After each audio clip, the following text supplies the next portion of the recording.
Crónicas de Chimenea. El tema que hoy vamos a abordar es el mundo de los exorcismos, pero no de unos exorcismos cualquiera, no. Vamos a tener diferentes protagonistas en la temática que hoy vamos a desarrollar. Por un lado, varios sacerdotes que serán los encargados de exorcizar a una determinada mujer. Estos hechos van a suceder en Hernani, es una población de San Sebastián, y además, bueno, pues vamos a tener de fondo nada más y nada menos, o de trasfondo, a lo que es el Palacio Real de Madrid. Es decir, ¿qué se estaba, digamos, desarrollando dentro de las paredes de este palacio? ¿Realmente el diablo vivía dentro del mismo? Pues eso es lo que vamos a descubrir en este nuevo capítulo de Crónicas de Chimenea, donde los exorcismos van a ser los verdaderos protagonistas.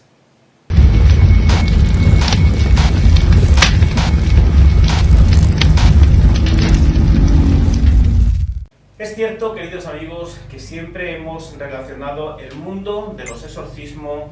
con el diablo, porque la creencia antagónica de que el príncipe de las tinieblas, precisamente, bueno, pues se había adentrado e insertado dentro del cuerpo de una determinada persona, era una realidad más que vigente en siglos anteriores, donde por un lado Jesús de Nazaret y por otro el diablo formaban parte de esa misma historia bíblica que durante siglos pues se ha ido transmitiendo de generación en generación. De ahí que la creencia, tanto en uno como en otro, sea más que evidente. Por lo tanto, aquellas personas que demostraban determinados movimientos no muy aceptados para los poderes fácticos que en ese momento gobernaban, se les solía casi siempre asignar bueno, pues ese nombre de este es un hijo del diablo, necesitaría un exorcismo. Y fueron muchas las personas que por estos menesteres, muchas veces simplemente porque pensaban de forma diferente, ya eran considerados pues hijos de Belcebú, personas que podrían llevar precisamente al demonio en su cuerpo, y lo mejor que había que hacerle en este caso y recomendarle a la familia era que ese hijo o esa hija, ese hombre o esa mujer fuesen exorcizados. Eso le ocurrió precisamente a una mujer casada, recién casada en concreto, de Hernani. Estamos hablando de Ana, que además bueno, pues llevaba el apellido de Lezcano y que se caracterizó nada más y nada menos bueno, pues por tener en su cuerpo, según los sacerdotes que la atendieron para practicar el exorcismo, tener 13 demonios y además esos 13 demonios tenían nada más y nada menos que 6.000 millones de diablos, es decir, todo un auténtico ejército al servicio del diablo número uno, que era Satanás. Lo cierto es que cuando estos sacerdotes, por un lado el padre Irrusti, nos tenemos que ubicar en el año 1640, este padre Irrusti, que era un sacerdote navarro, pues va a ser llamado para exorcizar a esta mujer que era muy devota, estaba a diario dentro de la iglesia y dentro de la misma, de ese espacio religioso, bueno, pues esta mujer va a sufrir determinados movimientos que van a alarmar a los parroquianos que están presentes durante una determinada misa, va a dar voces que no son normales, y son los propios sacerdotes los que le recomiendan a su marido que esa mujer tiene que ser exorcizada, que Ana de Lezcano tiene que ser mirada por un profesional de la materia para sacar de su cuerpo pues todos esos males, todos esos demonios que le están precisamente bueno, pues ocasionando ese tipo de comportamientos. Lo cierto es que el padre Irrusti va a llegar hasta Hernani, se va a acercar hasta la parroquia, esta mujer va a ser llamada y públicamente, delante de todos los vecinos de Hernani, se le va a practicar exorcismo, no uno, sino varios, aunque también es cierto que a posteriori, como no se consigue, digamos, sacar lo que realmente le interesan a los religiosos que están exorcizando, deciden, cuando la Inquisición entra al trapo en este tema, que los exorcismos se hagan secretamente. Si sabían, cuando públicamente estaban desarrollando los mismos, que esta mujer tenía dentro de su cuerpo nada más y nada menos que 13 diablos, porque ella misma, por su boca, además con una voz ronca, así lo transmitía, llegando incluso en algunos momentos, según te dicen los documentos, a expulsar por su boca un determinado líquido negro, te dice hediondo, es decir, que olía mal, y que esto hizo que precisamente los exorcistas creyesen a pie juntilla que los diablos estaban morando en el cuerpo de Ana de Lezcano. Cuando realmente deciden practicar los exorcismos de una forma secreta, es cuando Ana de Lezcano, en este caso los demonios que estaban en su cuerpo, van a comenzar a hablar. Algunos, según el documento, hablaban en latín. La propia Ana Lezcano, que no sabía latín, comenzaba a hablar en latín y otras veces en vascuence. Pero lo sorprendente de este caso es que lo que los demonios estaban transmitiendo era que Ana de Lezcano estaba hechizada por una hechicera de Hernani llamada Mariana del Vino, que además transmitieron a los sacerdotes que en el Palacio Real de Madrid otros demonios de su mismo grupo estaban intramuros viviendo dentro del palacio, intentando que cayese la cristiandad y sobre todo la monarquía española. En este caso, algunas veces parece ser, según te dicta el documento de la Inquisición, algunos de estos demonios dormían al lado de Felipe IV en forma de una hermosa mujer. Y en otras ocasiones, bueno, pues estos demonios, a los que el documento te da sus nombres y apellidos, algunos eran Belcebú, otros eran Satanás, pero con H intercalada, no el Satanás sin H,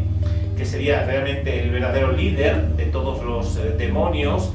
amén de otros nombres que pululaban por el Palacio Real y que parece ser estaban allí porque habían sido llamados al unísono por determinados hechiceros, grandes hechiceros y grandes hechiceras de Madrid y de algunos otros lugares de España que se habían reunido en la capital precisamente con esa quietud de intentar destruir la cristiandad y derrocar la monarquía española. Pero además Ana de Lezcano, cuando está siendo exorcizada, cuenta que el conde duque de Olivares está al lado de los hechiceros, al lado de las hechiceras, y que está, digamos, luchando para que la monarquía de Felipe IV caiga, así como la cristiandad. Esta realidad, lógicamente, lo que pone de manifiesto es que el conde duque de Olivares era un hombre que abrazaba el mundo de la superstición, que creía firmemente en ella y que intentaría por estos medios que el príncipe Carlos, en momentos difíciles que estaba teniendo precisamente en 1640, ya que España estaba en guerra con algunos países luteranos, con la Francia católica, etcétera, etcétera, que realmente fuese vencido y de esa forma cayese la monarquía española.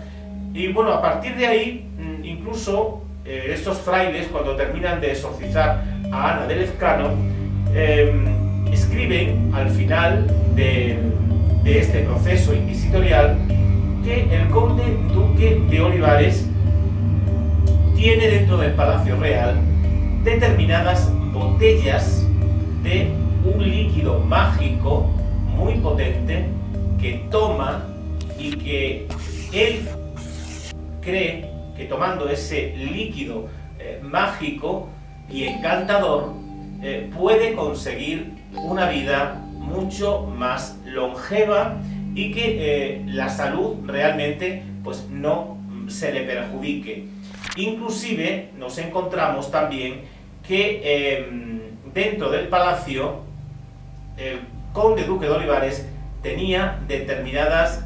placentas de niños que habían nacido enmantillados. Es decir, un niño enmantillado era aquel que había nacido cubierto completamente con su placenta, y se creía precisamente en esas fechas que estamos tocando, en el siglo XVII, 1640, que el tener la placenta de un niño que había nacido completamente cubierto con la misma, la persona que tuviese dicha placenta podía tener muchísima suerte en la vida, las balas jamás le tocarían su cuerpo o una determinada lanza o una determinada flecha, y de ahí que incluso dentro de la corte hubiese un cierto tráfico de placentas de niños que habían nacido en estas condiciones, es decir, enmantillados, cubiertos completamente y no rota la placenta. Y para esto el conde duque de Olivares tenía que valerse de algunas comadronas que eran las que asistían los partos en Madrid, y cuando nacía uno de estos niños con estas características, rápidamente se mandaba a que la placenta fuese traída hasta el Palacio Real para este personaje en concreto. Al final del proceso, lo que realmente se dice es que Ana de Lezcano tiene que ir al Palacio Real junto con la hechicera que le había puesto los hechizos en su cuerpo y esos demonios que tenía, esos 13 demonios, para que realmente lo que los exorcistas habían escuchado de la voz de Ana de Lezcano lo transmitiese ella misma delante del soberano, delante del monarca, delante de Felipe IV, bueno, pues para aclarar ante todo de que había una cierta conspiración entre los hechiceros de Madrid, el conde duque de Olivares y algunas otras personas contra la monarquía y contra la cristiandad. No es menos cierto también que en esas fechas el conde duque de Olivares no tenía muy buena fama, ya que como recaudador de impuestos que había sido de Felipe IV, había castigado a determinados nobles con pagar determinadas cantidades de dinero, y eso hizo que muchísimos nobles se enfrentasen a él y no lo viesen con buenos ojos. Digamos que estaba un poco el conde duque de Olivares de capa caída dentro de lo que era el recinto real, el Palacio Real de Madrid. Y con eso se terminó este proceso de Ana de Lezcano, donde los demonios, bueno, pues por primera vez y documentalmente hablando, podemos decir que se adentraron dentro del Palacio Real con la intención de derrocar la monarquía y con ello hacer caer la cristiandad. Ya sabéis, queridos amigos, que estos temas, y lo veis perfectamente en los documentos que aparecen, están documentados. Los misterios documentados son historia, la historia es cultura, y como muy bien sabéis, la cultura no es enemiga de nadie. También os quería decir que han sido muchos los seguidores que me han propuesto que hagamos un programa sobre el mundo ovni. Será el siguiente, y además creo que va a ser un tema apasionante, interesante, porque quizás muchos de vosotros no sepáis que la Inquisición precisamente frenó la presencia de platillos volantes, de luminarias, de luces en el cielo. Todo o lo único que se podía ver en el orbe eran imágenes de la Virgen María, de los santos, cruces, símbolos cristianos, de Jesucristo, pero jamás otra cosa que no fuese esa. Si alguien osaba decir que había visto una determinada luz de un determinado color o determinadas especie de naves o globos en un momento determinado, pues esto había que hacerlo caer para transformarlo bien en una aparición mariana o bien también, como no, como en algunos casos se puede contar, en auténticos milagros de la Santísima Trinidad. Pero esta temática será, y así os lo propongo, la que abordemos en nuestro siguiente programa de Crónicas de Chimenea. De momento, por mi parte, nada más, y espero que este tema de Ana de Lezcano pues os haya servido sobre todo para saber de que a veces el mundo de la hechicería no solamente estaba dentro de la sociedad civil, dentro del pueblo llano. Ya hemos visto en algún que otro programa de Crónicas de Chimenea cómo también el diablo actuaba en los conventos. Acordaros de las monjas satánicas de Corella o de las carmelitas, las franciscanas de Antequera, de Sor Juana de San Bernardo en Canarias, Sor María del Cristo en Cáceres, pero también, y esto nunca lo habíamos abordado, los diablos, el mundo de la hechicería, y de una forma potente, de una forma intensa, también se vivía nada más y nada menos que dentro de las habitaciones del Palacio Real de Madrid. Amigos, hasta un próximo programa.